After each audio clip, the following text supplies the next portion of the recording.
for me, no matter who was coming to watch my kid, I was going to be nervous. I don't need them to be an expert, but I do need them to take it seriously, be willing to learn, and to have like a confidence in themselves. And it's more one-on-one than even going to school, right? Like you go to school and there's all these different players, but like you're in the safety of your own home. Welcome back to EpiPod. Danielle's had anaphylactic food allergies her entire life. And Sarah is a food allergy mom to 2 kiddos. Managing this invisible health condition can feel so isolating. Do you also feel like you have a degree in overthinking? If you're nodding your head like me, then you're in good company. Let's get you off that allergy island right now with people who get it. Ready to dive in? Hey, Danielle. Hey, Sarah. Today we are going to talk about all things childcare and allergies. Like, how do you freaking find somebody that can watch your kids and you feel good about leaving? Correct me if I'm wrong, but this is one of your top DM'd questions. Yes. I mean, as a dog mom, single girly whirly, like I can't imagine how overwhelming it would feel to go from you've cared for this little baby their whole lives and kept them safe up until this point, and you have a spouse that's like, we need to do the date night thing, or like your maid of honor in your sister's wedding, or like whatever it is, and you need to have a sitter, and this is your first time doing it, and you're like, what the heck and how? Right. So we're gonna, when by we, I mean the mom, Sarah, is gonna walk us through what I've done, which may not be what everybody needs or wants to do, but it's what worked for me. So maybe it will be helpful to share. But yeah, I mean, you're so right. Leaving your kid is hard for most moms, I think. For anyone, yeah. Without the food allergies. Right. And then you add on this really complicated thing that, by the way, I often feel like even doctors don't fully understand my kid or my situation the way that they should, or the way that I do.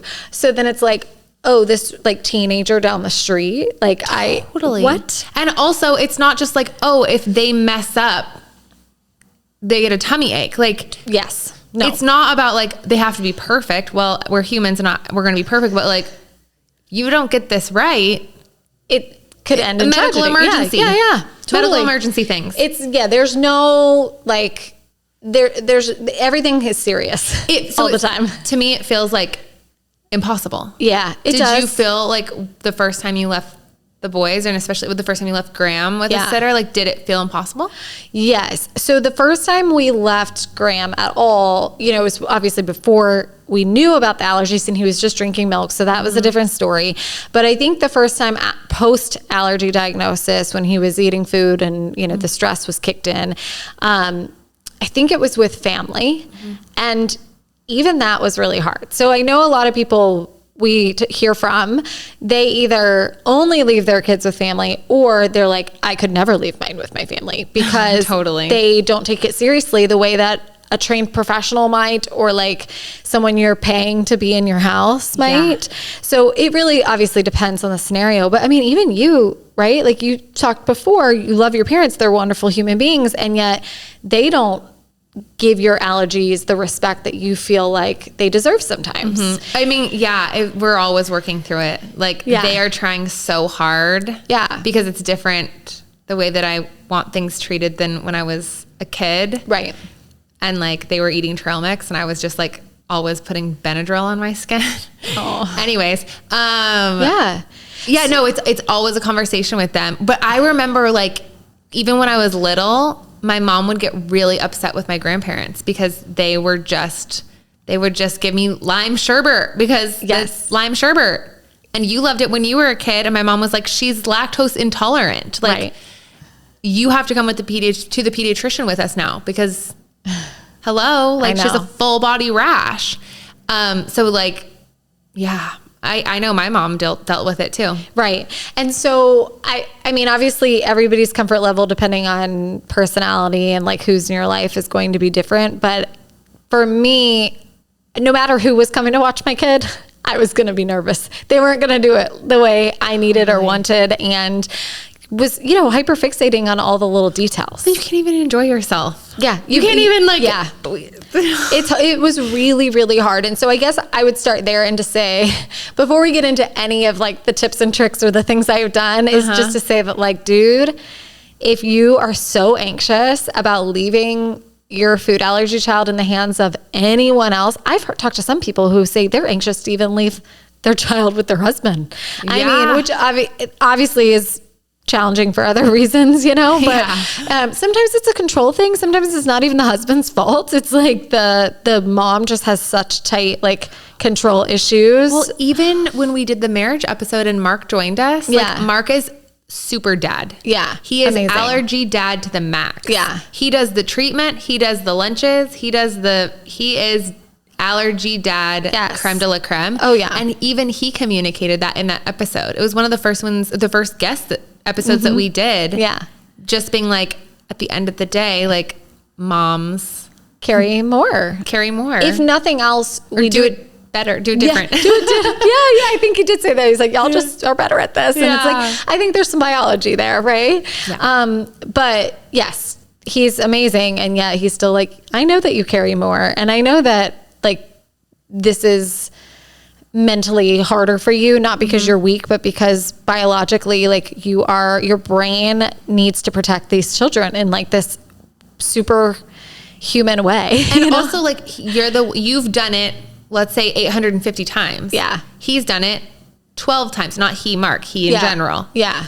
All right. I don't care if you're a mom, dad, Joe or Schmo, like 12 times versus 850 times. Like, that's just an experience difference. Yeah, totally. So how do you get over that? Yeah. Like, this just seems like this is not turning a molehill into a mountain. Like, this is just a mountain. Yeah. Yes.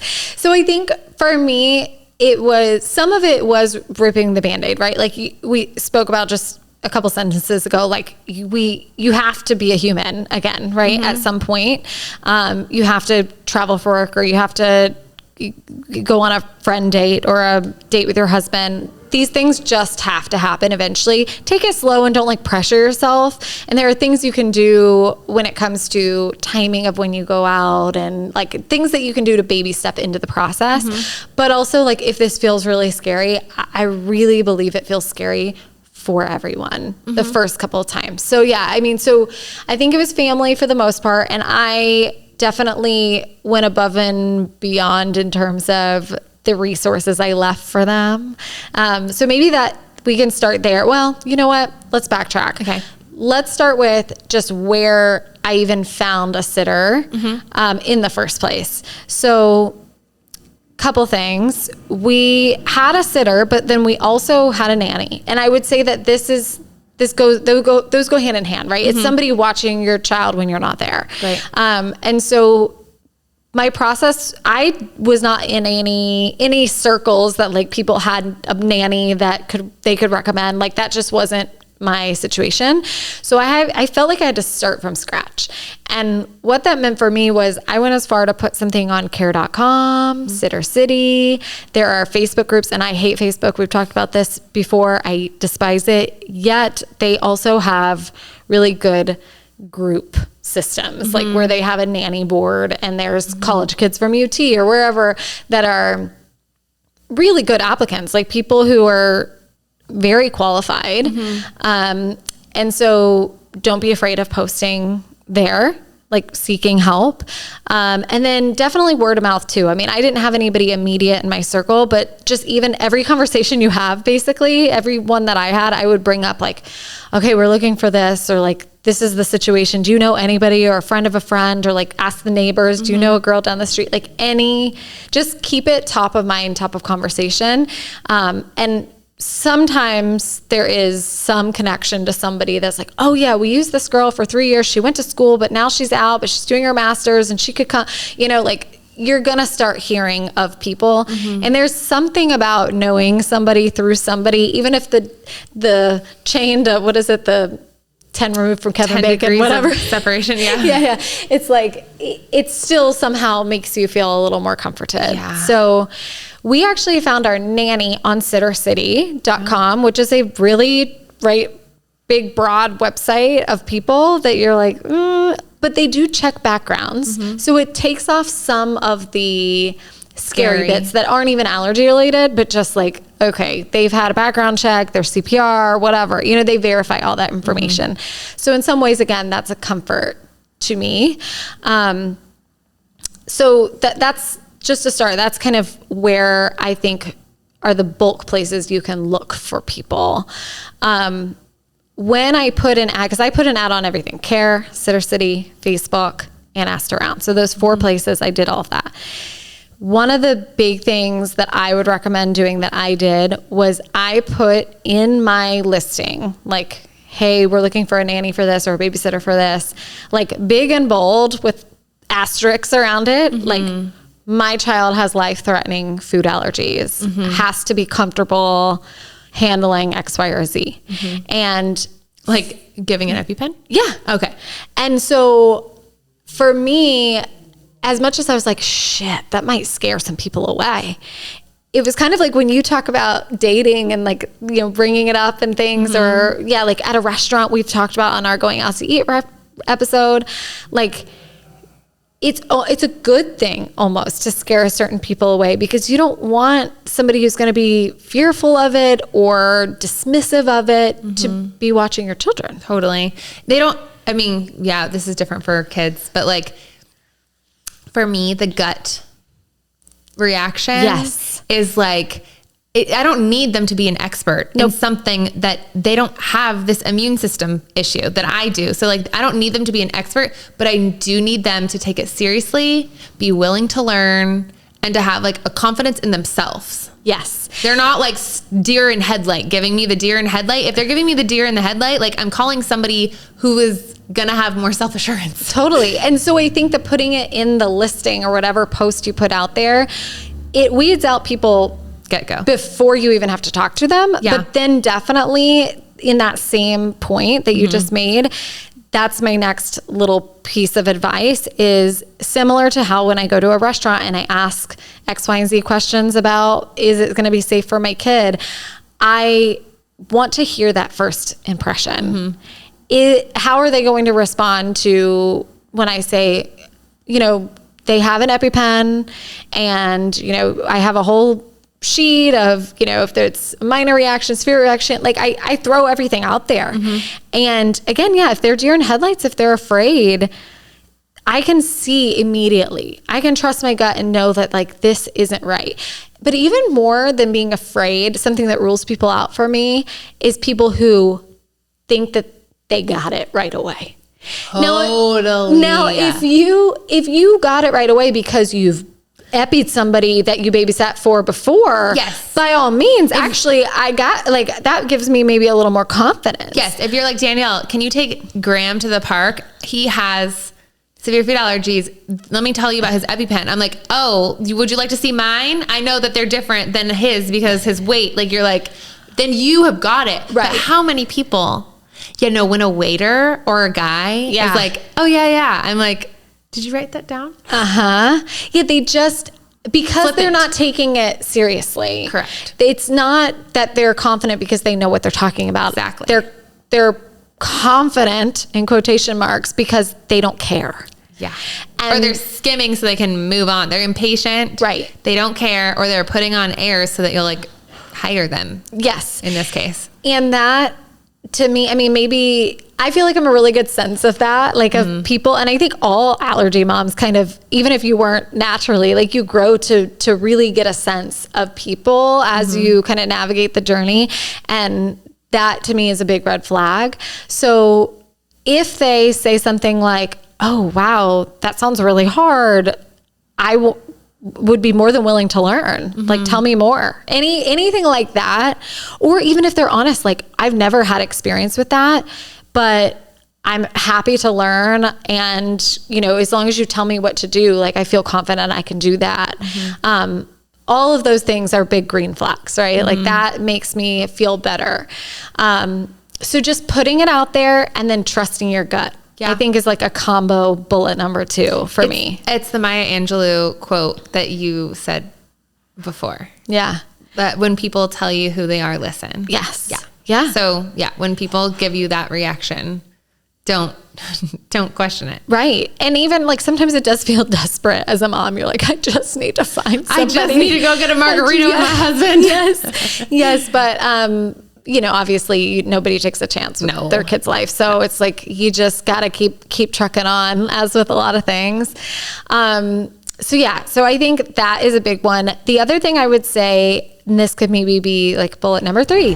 Now it's time to hear from one of our sponsors, Lorissa's Kitchen. Get 20% off the only certified top 9 allergen-free meat snack at lorissaskitchen.com. That's LORISSAS kitchen.com. Use promo code EpiPod. Not only are they certified top 9 allergen-free by Menu Trinfo, they use 100% grass-fed and finished beef or free-range poultry, and they're 0 sugar. Lorissa is an allergy mom that knows the struggles firsthand and founded Lorissa's Kitchen to enable everyone to snack fearlessly. Use promo code EpiPod to get 20% off your first order at lorissaskitchen.com. LORISSAS kitchen.com. I have always had people come for a trial run at my house, which feels maybe excessive to some people, but for me, it was really comforting, not only mentally for me, but also I think it was helpful for them to get a sense of like, is this going to be a good fit, even for babysitting? Totally. Like am I going, like I said, I was confident, willing to, I'm going to learn. Yeah. I feel confident in my ability to learn and understand and be careful and follow directions.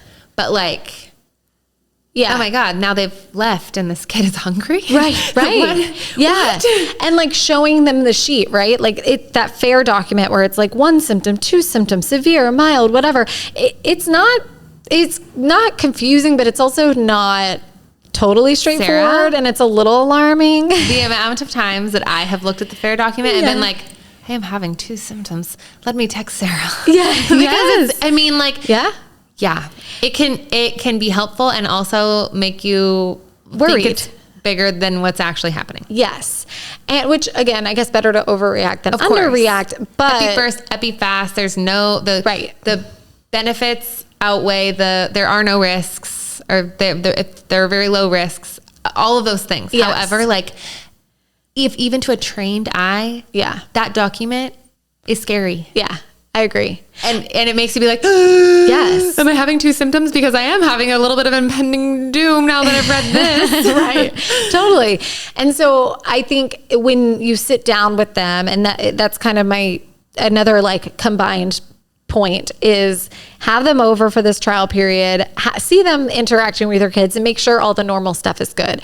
And then also like sit down and have those documents ready to go over with them. Like the FARE document, I always have like a short list of bullet points that are specific to my child. So even sending my kids to school, it wasn't just like here's the FARE form, here's their epi, they're allergic to this, go.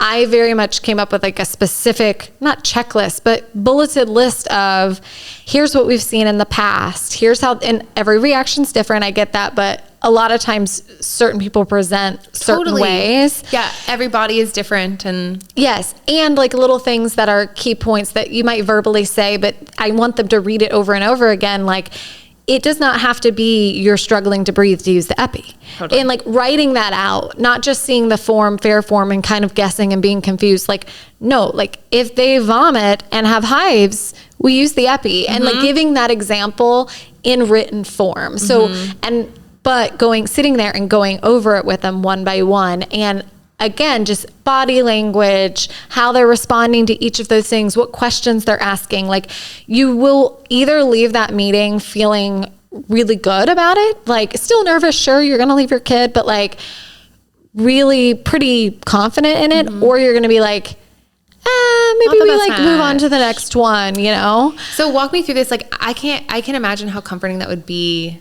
to be the sitter and ask like, hey, they asked for a snack, like anything in the pantry is good. Oh, just not the top shelf. Yeah. You know, like getting a dry run with that. But so when you're doing this trial, like, are you like, do you just like go up to your office so that you're still in earshot? But like, what does that look like for you? So I think it can look any way you want it. For me, it was more like an interview in person rather than like so much as me leaving and seeing how they do. Like I wasn't like telling Graham, like go up and ask for this and see how she responds. Go up and ask Although for that's a kind of a peanut good butter idea. Yeah. So also for us, like we never really had allergens in our house until we did the treatment thing.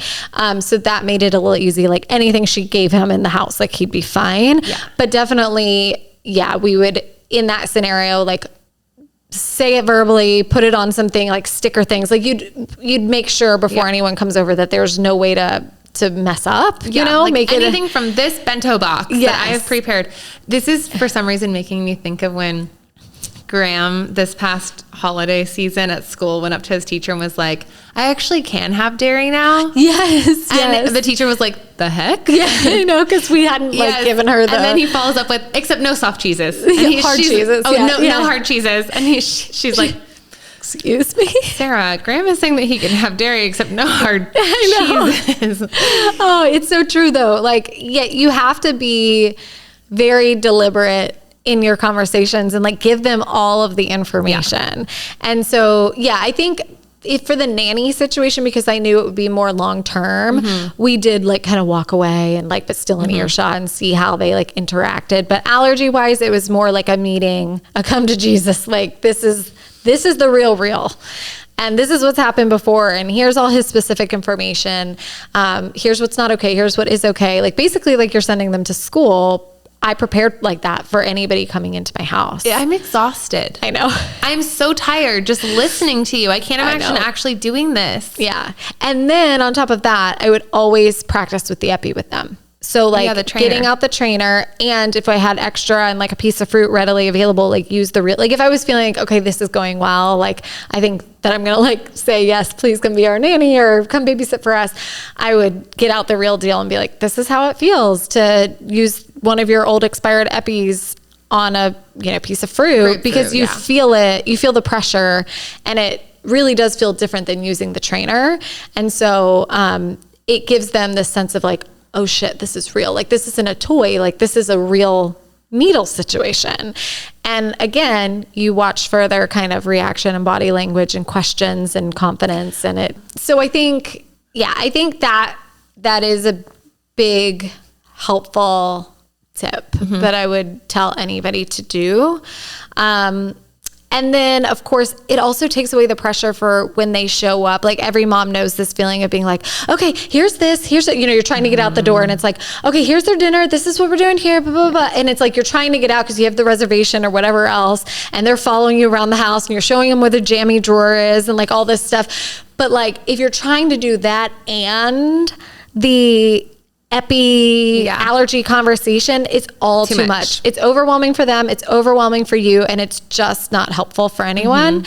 And so it kind of takes the pressure off of that day of situation that you're in. It's more of like a review. Any questions? Yes. Versus like, let me teach you about allergies 101. Totally. Sarah, you're a super person, a super woman, a super mom, a super everything, because like, this is crazy. Yeah. This is so much. I mean, we all like most moms are doing this. Like it's a lot, but I think having someone like you recognize and see that it's a lot and say it out loud. Like I'm sure everybody listening in their cars or wherever right now is like, thank you, Danielle, for seeing it for what it is. I mean, like as an adult who lives with this every day, like this is crazy. Yeah. Like this is so much to handle. Like if you guys are feeling like, wow, if you're watching Sarah's Instagram and she does her monthly date night, she and Mark are off like eating all the allergens and on a like appetizer tour of downtown Austin. You're like,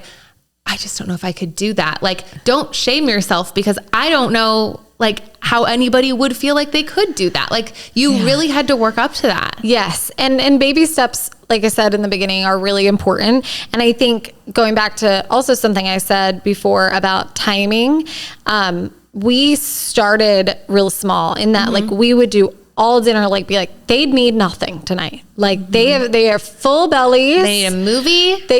And to change into the pajamas. Totally. And we probably already changed them. And before that, actually, I mean, going back even further, I think the first couple times we left on a normal like babysitting thing, we put them to bed because, when they're little, they go to bed super early. So as much as I didn't want to stay out late because it's like you have to wake up early the next day with the kids, I mean, we would just go out at 8:30 when the kids were asleep, and all the sitter had to do was sit on the couch. And then here's the number to call me if something happens or whatever else, you know, or like, here's the pacifier to put back in their mouth, or if they start crying in the night, you know, like kind of the normal things. It took that element of fear away when you didn't have to do food. And then it, you know, baby stepped forward to, okay, now we've fed them and there's no food involved, but they are going to put them down for sleep. And they do need to kind of watch their bodies in case something happens or whatever else. Is it, I'm like now getting nitty gritty. Are you telling people like, hey, like don't bring milk into the house? Like don't bring a yogurt. Oh, such a good point. I don't know how I haven't said that yet. Do you have like okayed snacks for them? Yes, that was a big point of conversation. Yes, for our nanny every day. I mean, she basically had to change her diet because she was coming into our house. Well, I can't imagine I would be hyper fixating on like what's on their hands, or like if they're eating something and then Graham wakes up crying and they go like feel their forehead and you were just eating like yogurt covered raisins. Like we have a problem. Totally. So we definitely asked people not to have, now things are different now, obviously with treatment, but yes, before we would ask them the day of pretty much to avoid the allergens. I mean, Graham would react from somebody who ate a cheeseburger, like one slice of cheese on a burger 4 hours before would kiss his cheek and he'd get a hive. Like that's how sensitive he was. No, that's how I am with peanuts. Like it will stay in their saliva for 24 hours. The answer is no. Yes. Yeah. And so, I mean, like touching, kissing on the cheek, just being in close surroundings with someone who had his allergens, like, is he going to have anaphylaxis in that situation? No, but like he's going to be uncomfortable or irritable or get a hive, and that is not going to be good for me to be not near him when that's happening, you know? And so, I would ask them to avoid his allergens, like at least the day they were coming, and definitely no bringing it in our house. Yeah. And we did have a situation with at one point, our nanny whom we love left, and we had to hire someone temporarily before Ethan started more of like a pre-K situation. And it was rough because there was a language barrier and we could communicate, but I think it was hard allergy wise because to communicate the depth and like understanding to her that she needed to have, she brought something in that wasn't good, like wasn't okay. And she felt bad about it and was very sweet. But I don't think she realized that something had milk. So again, going back to like the documents even that you leave, I mean, get as granular as butter is dairy and like all the little like side names for things. Milk would be so hard. For that. Yeah. And thankfully, again, we're in a better place now, but it can be tricky. I actually just had somebody ask a specific, like we went to a Japanese restaurant recently and it was really fun because they were using chopsticks and we had never done that before. And again, all thanks to treatment, we're in a different situation now that we can even do that. But somebody specifically asked, they're like, I think we could do it safely as in ingredients wise, but I worry about the language barrier. If that's an issue, like how do I really make sure that like I'm speaking clearly, that they understand, that they're telling me the right thing back, like, and I was like, oh man, it's true. I haven't been in so many situations because we're just tiptoeing into this new life we're living, but that is a concern. It's happened to me. Okay. I mean, the time I ended up in the hospital was the language barrier. Oh, wow. And then there's a woman who has been with our family since I was literally in grade school. Yeah. And she still works for my parents and she's like family. Yeah. Not she's like a house helper. Like, yes. But like to me, she is my family and been a part of my life for as long as I can remember. And when I was young, she made me pancakes. She made a lot of my food and made me pancakes, but she made it with, it was like a fancy oil that like ended up in the pantry and it was peanut oil. Wow. And I remember eating the pancakes and swallowing and just being like, Mom, like something's happening, da da da. And my mom was like, it's Bisquick. Like it's what you eat every single day. Like, I don't know. And we found out it was because of the oil. She didn't understand that nuts could also be oil. Right. And then cut to now being 33 home for the holidays. I picked her up and noticed in her grocery bag that there was a nut bread, like a nut oat bread. Yeah. And I, again, with the language barrier, I had to pull out Google Translate. Yeah. And explain to her and apologize and just say, I'm so sorry, but actually, it is dangerous if you have it, because that's like where all the clothes go. Yeah. And like end up in her room. Okay. For after laundering, and then she'll like iron them and fold them and bring them down. Got it. So I was just like, this, like, it's usually okay as long as I don't eat it, but to have nuts in your room makes me nervous. Yeah. And I did it through Google Translate, because my whole life we've been communicating. Like, I understand Spanish and she understands English, but I only speak English. She only speaks Spanish. I mean, I'll attempt Spanish. Yeah. Conjugation of the verbs are everywhere. Yeah. But I literally I'd never done this with her. And I like pulled out the Google Translate and just I was like worried that she wasn't going to understand like how sorry I was that I had to ask her this, and would it be okay if I went to the store and bought her the same brand, but just got her like the oat wheat bread instead of the oat nut bread? Would that be okay for her diet? Because maybe she has some dietary things too. Like maybe she's eating that for a reason. And so I just like, even to this day, like somebody who's been in my life for so long and like was a caretaker, a nanny, a babysitter for when my parents went out, prepared food for me my whole life. Like, it still made me feel all of the things. Yeah. Of like awkward, bad, anxious, nervous. Like, it's a lot. It is. Yeah. And so, I mean, and there are a lot of, I mean, like when you reach out to a babysitter or a nanny, like we live in America, right? It's a melting pot. Like there's all different types of people who are looking for that type of work. And so it is something to consider. It's definitely not anything to rule out. I think there are like, in fact, everybody I've talked to about like we've talked about the Asian allergy mom, and she's like, a lot of these cuisines, like the people who work at these restaurants, like they're actually like way more clear on ingredients and like cleaner and like than, the typical American establishment, like the burger joint and stuff. And so the language barrier, yes, it might be an issue, but generally like everybody wants to help you. It's just something to consider. And like, again, we had a few issues there with the bringing things into the house and whatnot, but definitely going back to your original question, we had rules about that. And again, if somebody is not going to love that rule, then like they're not a good fit for you, but it's something to throw out there right away in the beginning for sure. But I'm trying to think, what other questions do you have? I feel like that's my list. And then just, like go out for an hour the first time, then stay out a little longer, and like, don't be married to somebody if it didn't feel right.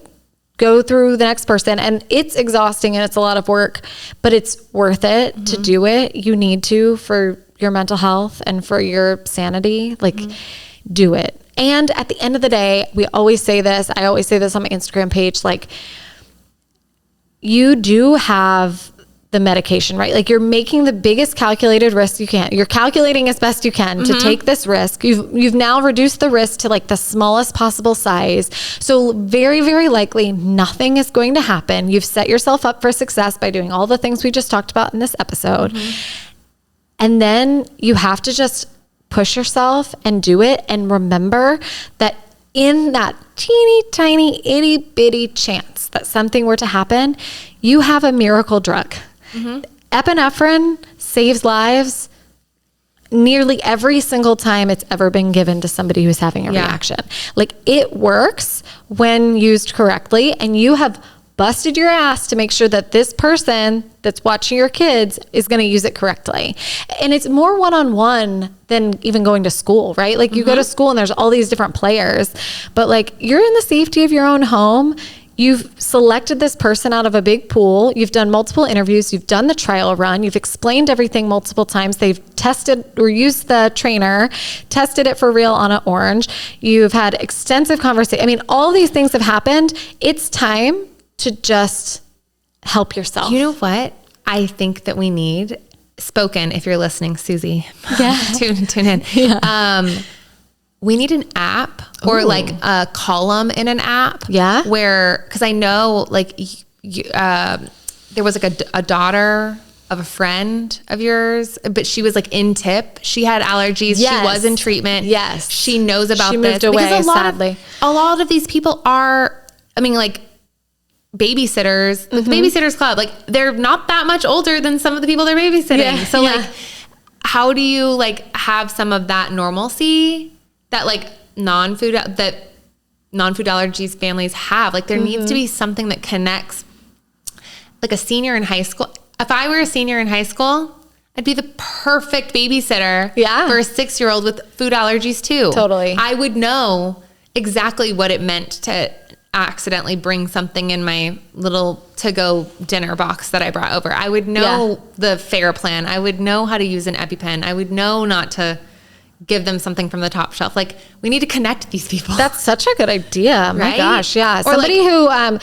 who, we get some of the commission here because we're coming up with this idea, but if you're a tech person, you need to come up with this, you need to develop this for our families. We should email Sitter City and just be like, you need a subset for like people to sign up who have not just food allergies, but I'm sure there's plenty of other medical needs. Yeah. Or like things on the American Disabilities list that could benefit too.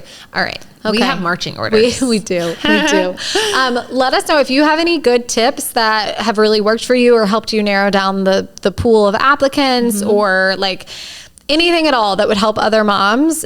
Message us, email us, and we can like share it on our Instagram, like in the caption of one of the posts or something, like or just get the conversation going because we're all in it together. It's really hard for everyone, but like we need to do it. And also as the non-child person here, I'm really proud of you guys. This is a lot. Oh, yes. Okay. Well, hopefully this is helpful. Yes. And we'll wrap it up there. Yep. We'll see you next week. See you next week.